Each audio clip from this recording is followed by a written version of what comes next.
Proč děti obdivují sportovce? To nevím, asi protože vojíždí modelky? Ne, proto je obdivujeme my. Děti je mají rády, že jdou za svými sny. Já neumím smečovat. Ne, umíte vařit. O čem to mluvíte? Ve vašem životopise stojí, že jste studoval francouzskou kuchyni. Většina studentů pracuje u pánve v KFC, ale vy jste uklízel stoly v Il Picatore, abyste se uživil. A pak jste dostudoval a šel jste pracovat sem. Kolik vám zpočátku platili za to, že se vzdáte svých snů? 27 000. A když jste s tím chtěl přestat a vrátit se k tomu, co vám dělá radost?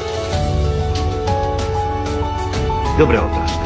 Já vídám lidi, co pracují pro stejnou firmu celý život. Lidi, kteří jsou přesně jako jste vy.